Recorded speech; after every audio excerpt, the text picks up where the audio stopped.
Hello, everybody. My name is Mark Monroe. Thank you so much for tuning in to Real Estate Power Play podcast. And today, what we're going to do is we're going to sit here and we're talking about a foreclosure process that Matt and I have been working on for the last couple of days, trying to stop a property from foreclosure. So, if you're listening to us, please like us, comment, and please share. But anyways, Matt, thank you so much for joining us. And Matt, how you doing? I'm doing well. Thank you so much for inviting me. I appreciate it. Yeah, I'm glad to have you on, and it was a great learning process. Going through this for the weekend for your first trying to stop the foreclosure from a seller that was right there on the edge, and the house was on auction. So you got this deal. What day did you get this deal that came in? Like, was it like it was late last week, correct? Yes, yeah, it was late last week. I believe it was last Monday. I got it from a friend of mine that's a realtor. Kind of posted in one of the groups that I'm in, and said a lead of his, the owner contacted him and said, "I'm getting things in the mail stating foreclosure, and the auction date is coming up, and I need help."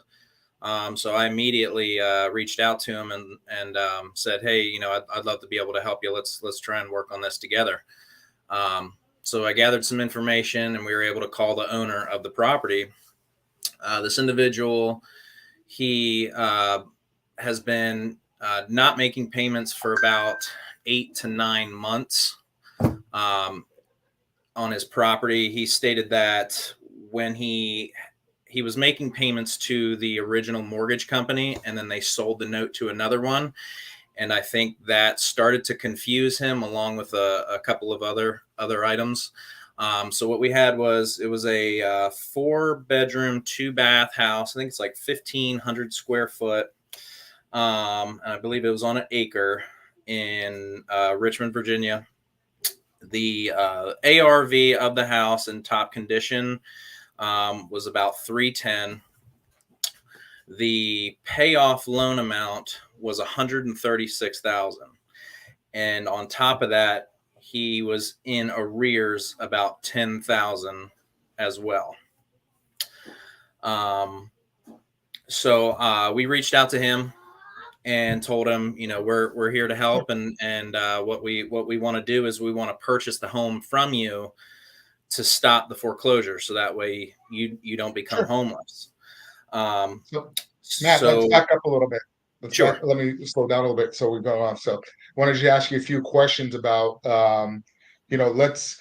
So you talked to him. You came. Oh, sorry, my camera. I don't know what's going on and on, but I'm not going to stop it since we're live. My camera's going in and out. I apologize. But anyways, so it came from a realtor. Mhm. Let's kind of back up a little bit in a realtor. Like, how did you connect with this realtor? How did you start networking with a realtor? So this realtor was in one of the investment groups I'm in. It's the Burr Invest Academy. So I'm the president of the Richmond City Group chapter of that for Richmond and pretty much all over the state of Virginia. So we have a kind of like a group chat on our phone through another third party app, and he kind of brought it through there and stated that he had a pre foreclosure and needed some help with it.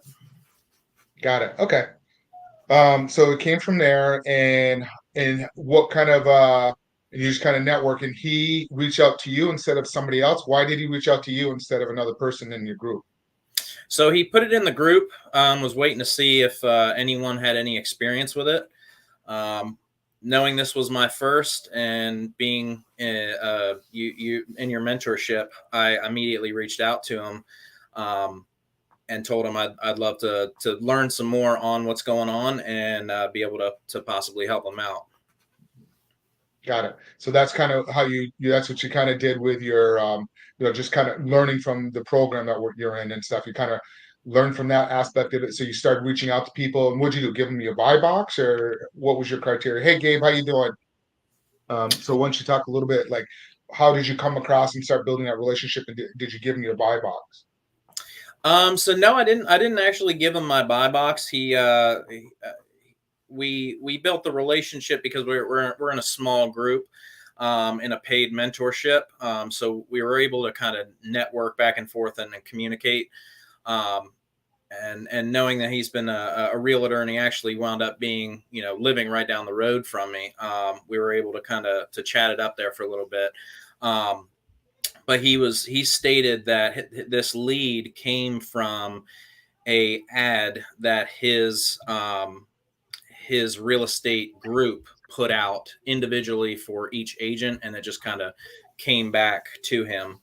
Um, so I didn't tell him anything on what I'm looking for buy box wise.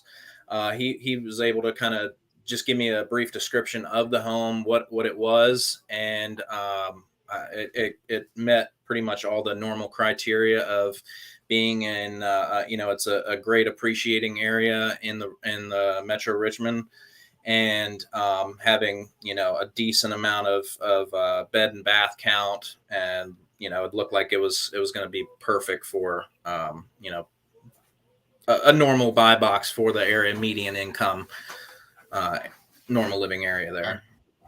Okay, cool. And this was your first deal. You guys kind of started working together. So he reached out to you. How did it come into their office? Do you have an idea? He said that his group put out a Google ad, and that's how he kind of got it first. He reached out to him in July. It came to him as a pre-foreclosure. He reached out to him in July, offered him, I think he said 175,000 for the property. The owner said that's not enough, and kind of blew him off, and then reached out last second, was like, I need some help. Got it. So it came in July. They offered him a 175. He turned it down, and the seller, sounded like he just procrastinated. And so that was last week. And when was the auction date? The auction date was yesterday, the 28th at 3:30 p.m. Got it. Okay, perfect. All right, so it came into you guys, and then you reached out to the seller, or did he reach out to the seller first? Who reached out to the seller first? So he reached out to the seller and was trying to gather some information. It was having some communication trouble with the seller. He would answer his phone sometimes he wouldn't, and he wasn't very direct with his answers. So he was actually supposed to meet him to see the property. I believe it was Wednesday, and the owner never got back to him. So he my partner then reached back out to me and said, I can't get a hold of him. He's I guess he's blowing me off. So I immediately I reached out to him and I told him, well, can I get his number as well?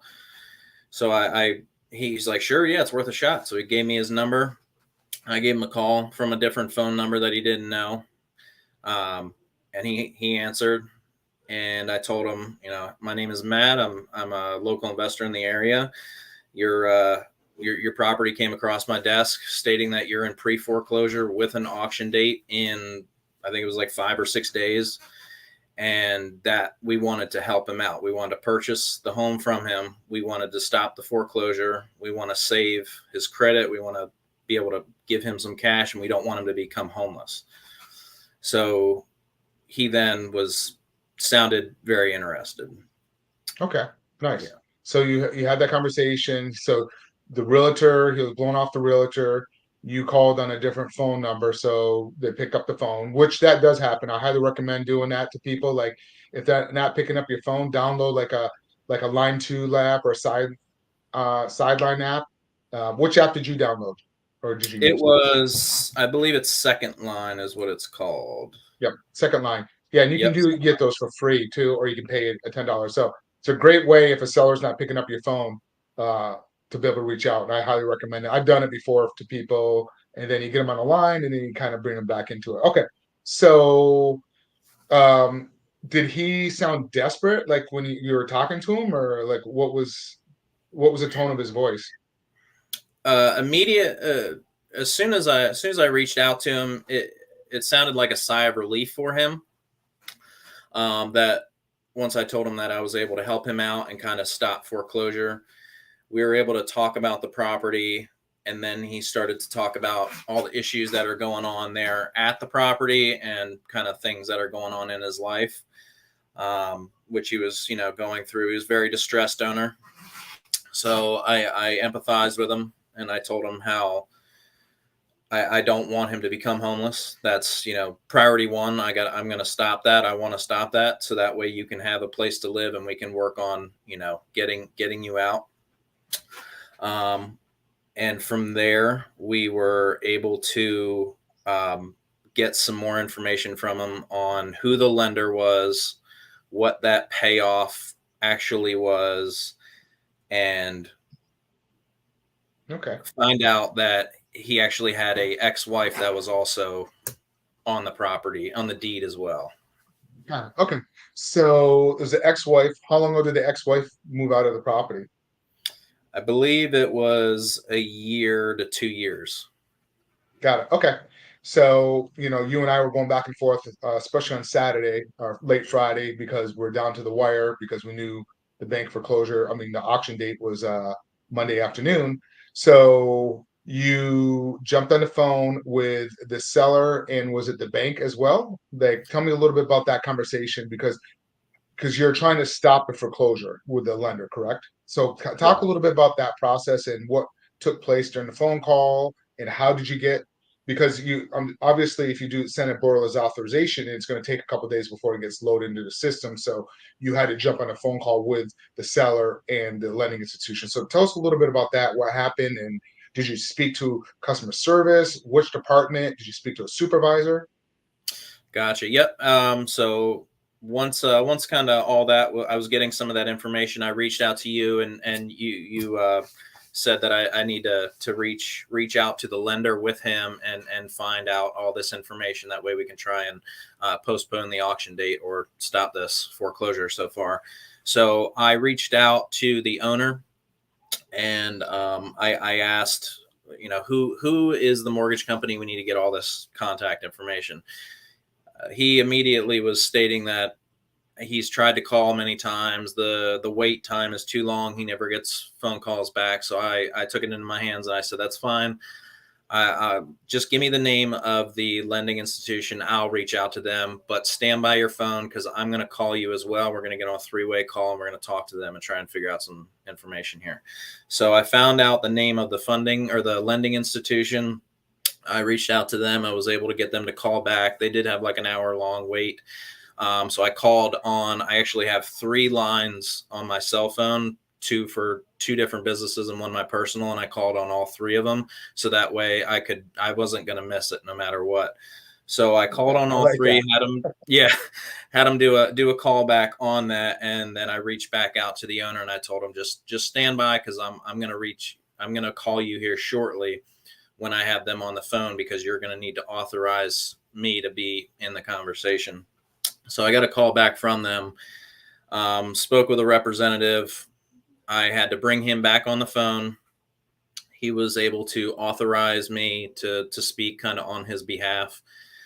And we were able to get a few answers of what's going on. So we found out that he was exactly $10,916 in arrears from the property. A payment hasn't been made in 8 to 9 months.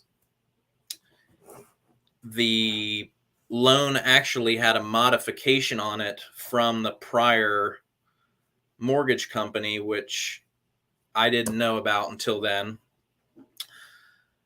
So let me Then ask you a question. Let me ask you a question on that. So was that modification included in that payoff that you said the balance payoff 136, or was that like another mortgage added to it as well? they didn't state, they said that was the total payoff. Okay, That's what they told got it. me. Got it. Yeah. So it's probably included, but just so anybody listening, you got to make sure when you're dealing with a lender, especially during these COVID things, some of them been included into the payoff, or some of them what they did is they did a modification. It sounds like it was a modification, so they probably did it. But I've also seen it where it was like a HUD loan that was put against a second lien against the property, which you didn't have to pay it until you sold the property. So just keep that in mind if you're working with foreclosures and if ask people if they've ever been through a modification, and if they have, make sure you understand it. Was it included in the original mortgage, or was it considered as a second that they put on, like if it was like a HUD type of thing? Because a lot of the government programs, so they're designed a couple different ways. But anyways, I'm sorry to cut you off. So you guys are going back and forth. You got them on the phone, and what did they say? You were, I'm assuming you asked, "Hey, can we prolong this?" Like, what was some of the conversation that you had with them? Yeah, exactly.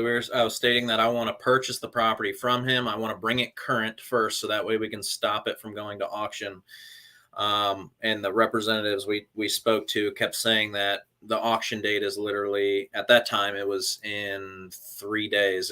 That was Friday afternoon we were speaking, and it was Monday afternoon was the auction day. So they they said to get the exact payoff, um, we needed they needed to order a, I forget exactly what it was called, but they needed to order something from their another part of their team, which took about 5 business days to get back to them. So they said that's one of the big issues there. So I asked if there's any way we can stop this. So they gave me the information on the company that was in charge of the auction, or the law office. Um, Right. The one and that's handling the foreclosure, right? The attorney that's handling the foreclosure. Okay. correct, All right. yeah. So they gave you the number to them, and what they said, reach out to them to have them postpone it, or what was that? Why did they give you the law office number? I'm curious. Yeah, they pretty much said there's like nothing that we can do here. It's already in their hands. Unless we could get the exact loan payoff, which they kept stating it takes 5 days to get back, and from there I would be able to bring it back up. Pretty much saying it's impossible. Got it. So So by the way, I just want to cut you off for a second. The lender can stop that, by the way. They're just passing the buck on to somebody else. And this is what happens a lot of times. The lender and the attorneys are always pointing fingers back at each other. But just so you guys know, the lender is the one that tells up the attorney saying, hey, you know what? This postpone it, let's put it on hold, just so you know that. But go ahead. So you got the phone number, and then what did you do? You reached out to the law firm? I was able to reach out to the law firm, and pretty much got the same kind of answer, the same runaround. Like there's nothing we can do unless you can bring the loan current. And like you just said, they're pointing fingers back at each other. There was no other way to really do anything. And that's where I reached back out to you for assistance on how we could do this, since we had literally hours until it was complete. Okay. So the next step is to be able to stop it, and this is what you went down through because the lender was just kind of giving you a runaround. The next step is um, to reach out to a bankruptcy attorney, correct? And the seller was on board with that. Correct. Yep. Absolutely. Okay, So, talk yep. about that a little bit. Sure. So I reached out to the owner, and I told him, since we only have hours left to do this, the only way to stop the foreclosure and for us to be able to move further is for you to file bankruptcy, and that will stop the auction. So I reached out to you, kind of let you know everything that's going on. We were talking back and forth. I started calling the law office, bankruptcy attorneys in the Richmond area, to see who could do it the fastest and when I could get an appointment for the owner. Um, I was able to find one attorney in Richmond that was able to get the owner in Monday morning. It was a 2 hour process. It cost $1,000, and they said as soon as everything was done, they would make the phone call or anything they needed to do to stop that process. Got it. Okay. So you got everything all lined up. So that was the game plan going through the weekend, and Monday morning that was the game plan. And then I guess Sunday afternoon or late Sunday, the seller started doing a 180 backflip and started like having second thoughts. Or you talk a little bit about that, like because you structured a deal to help him out to stop the home for foreclosure, which is great. And this is your first time doing it, and which is you're learning a lot on it, and it was great because you're really helping the person out, but um he kind of flicked out a little bit, the seller. Tell me a little bit what happened on that. Yeah. So knowing that him and his ex-wife were on the deed, I had to reach out to the owner and try and get a hold of his ex-wife. So he was able to find a number for me to reach out to her. So she actually lives in Washington State. So I had to reach out to her. I finally got a hold of her, talked to her on the phone, let her know what was going on and how I was trying to save the property, save her credit since she's still on the deed, and save her ex-husband from being homeless. She immediately agreed that she would sell the property to us, anything to do to help him, because she knew that he was going through a lot of issues, mentally and emotionally. So anything to help him out. So we were able to kind of send the contract out to her, send it back, got her signature. Then we reached out to the owner, the man who was living there, and he kind of started to blow us off. So I called and reached out to him, sent him text messages, and was like, we need to get this under contract first before we can go to bankruptcy, because I offered to pay for his bankruptcy since he didn't have any money or anything. That was going to be all part of the sale, is I was going to pay for the bankruptcy, and of course paying movers to move him and getting him into an apartment and giving him some cash and everything like that. I'm not 100% sure what actually happened. He texted back that he needed to think about things, and I could tell he was under a lot of stress to make that decision, because I don't know if he really fully understood that he was going to be homeless in about 24 to 36 hours, even though I kept stating to him that auction date is set in stone, and the only way to stop that is by signing the contract, selling the property to us, and having me meet you at this attorney's office Monday morning, paying for your bankruptcy, and going from there. So Um, what do you yeah, I want to back up a little bit because you said something that was kind of like a critical thing. Because he was on board and then all of a sudden something happened and it switched. And he said he had to think about it. Like what me personally, and I'm sure you've done this and I'm sure it came up, but what you need to do, and if you're listening, is when a seller says they need to think about something, that's where you have to pull it out. What are they thinking about? What is the issue? Pull that out, and that's the key to try to get through that next step, is how to solve whatever issue that he's thinking about. But it sounds like he was just kind of dodging you at that point. That's what it sounds like.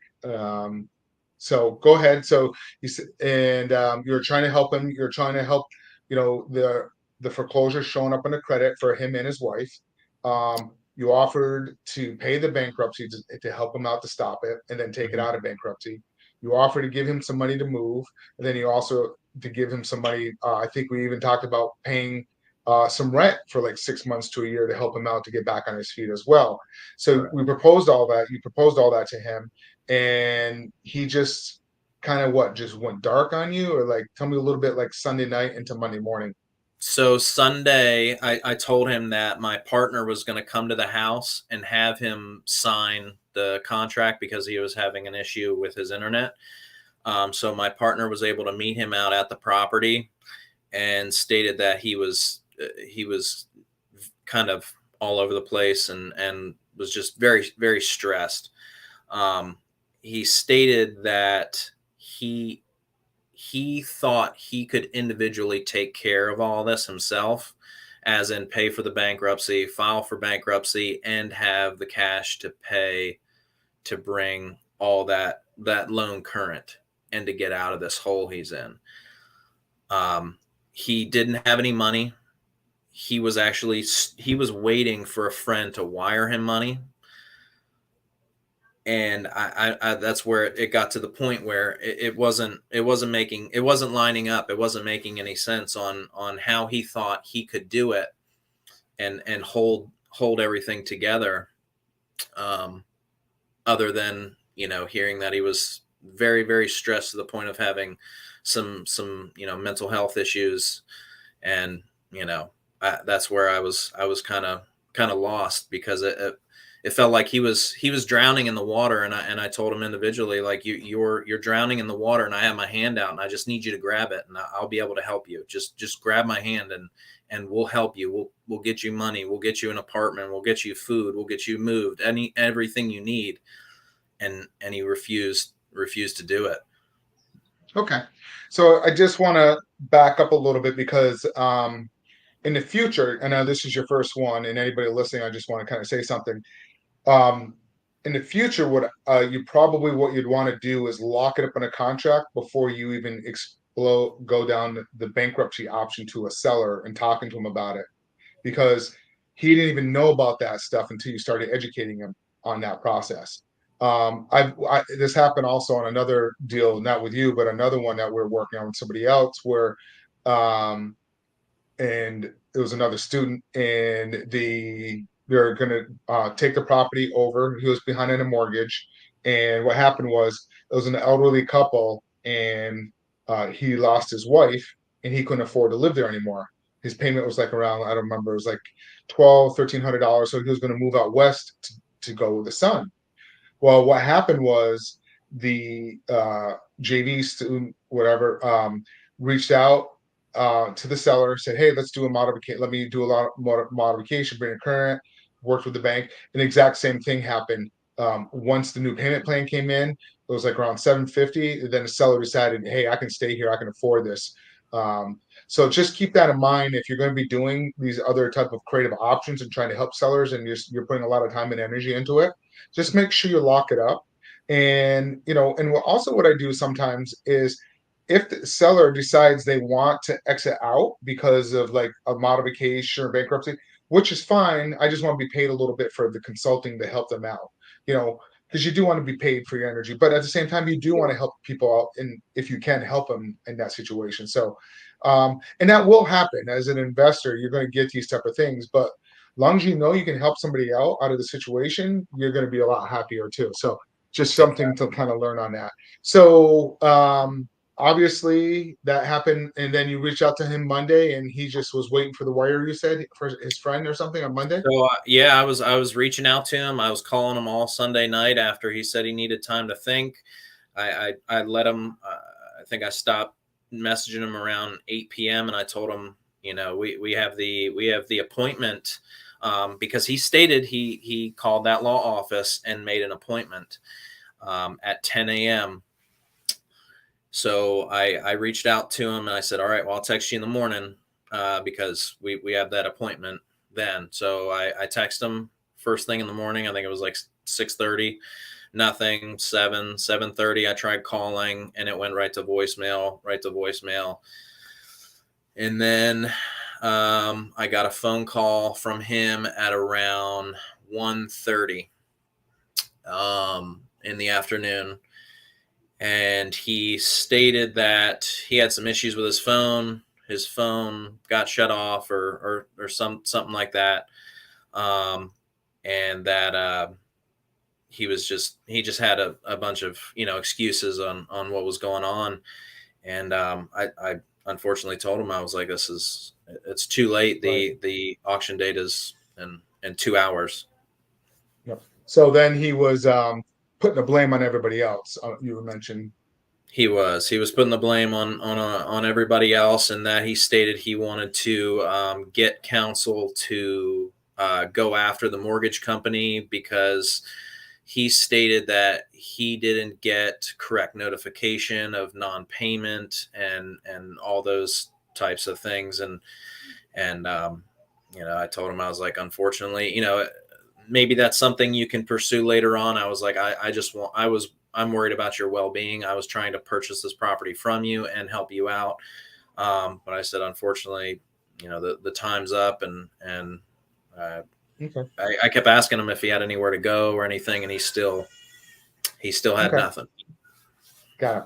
So it was a great learning experience for you. So what do you think out of the whole process? Like, what was the main thing that really stood out for you of trying to go through this and helping the seller out? What was the main thing that really stood out? Um, I'm new in real estate. I've only been doing it for a year, and this is, I think, the only time I felt emotional in a good way. Like you and I were talking before, I come from uh, previous experience in the fire service and helping the community and things like that. So being able to help someone in need is like second nature to me. So as soon as I felt that emotional attachment of someone that's in distress and that I can help them out, I took it really personal. So I made sure I reached out constantly and was texting and calling, and he kept stating that he had a bunch of people trying to buy his house, sending him cards, phone calls, things like that, but no one reached out to him and tried to walk him to the finish line like I did. And he said that in his own words, was stating that no one was willing to help me like I did. And I wish I could have did more. And that's really what it is. You got to come across as a counselor, in which we really are. You're just taking your knowledge and really helping these sellers out, or helping the homeowner out for whatever situation it may be. So that's what happens a lot of times. I can't tell you how many times, I did one not too long ago, up in Orlando area, and did it 3 years ago. It was February of COVID, so I don't know how long that's been now. And we finally sold the property a month and a half ago, and the seller, she was just thanking so much because her credit was great. She bounced it up. Her and her son were on it, and her son's credit score was almost 800 now. If they had that foreclosure on there, there's no way that was going to be there. And he's in the process of buying a home, so it really cut down the time frame. So that's the good thing about it. And then you're going to bring the loan current. Um, that's what one thing about realtors is say, oh, you investors, you guys are like blah blah blah. Like, well, would you, I get you're trying to sell the home, but would you pay to bring that loan current? you know, Yeah. so it's a different type of thing. So they get paid to list and try to selling it, but we get paid to try to be creative in solving it.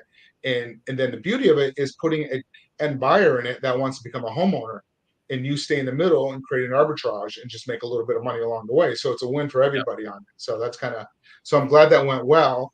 Yeah. So now, you know, you're really focusing on these pre-foreclosures now, since you got a Yeah. feel for it, and especially with this market, with things starting to shift, and you're going to see a lot more of those. I was at the mortgage bank. I was at a mortgage note convention up in Nashville back in June, and we had the Mortgage Bankers Association.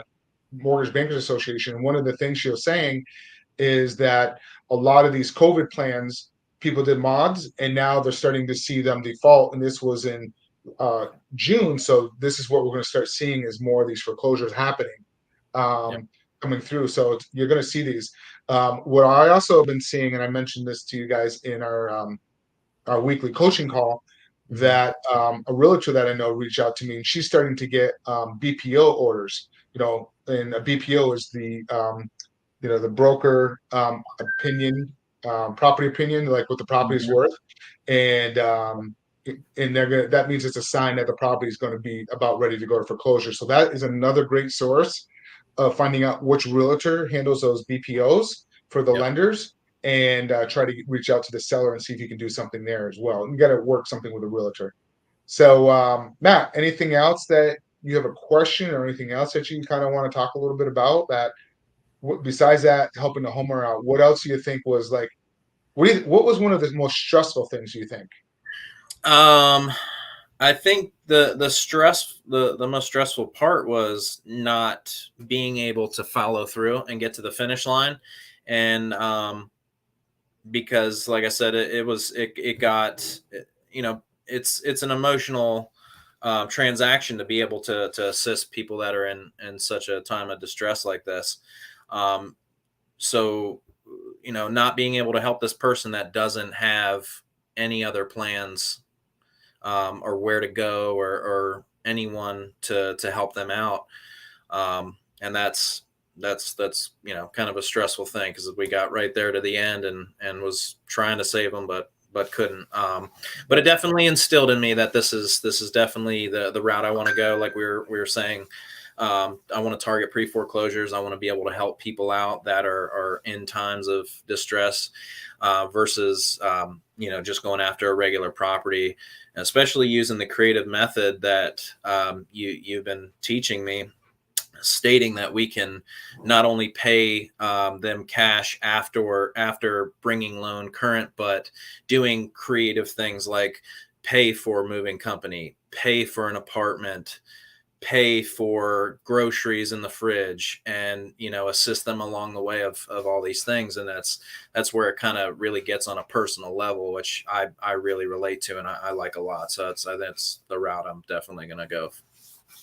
Yeah, that's great. So yeah, I mean, you could have definitely got them there if the seller wanted to be helped a little bit. And that just takes a little bit of learning practice of learning, and it was a good learning practice of okay, this is what happened, so you kind of learn from it for next time. And like we mentioned, like maybe we had to get somebody, a local friend or family member involved to kind of talk to him a little bit. You did everything you could, but it just he obviously was procrastinating and trying to do all these things, and he got to a point. So it's sad, but it is what it is, and this is part of the nature of the game. But then you're gonna be ones out there like, okay, because these guys always wait until the last second.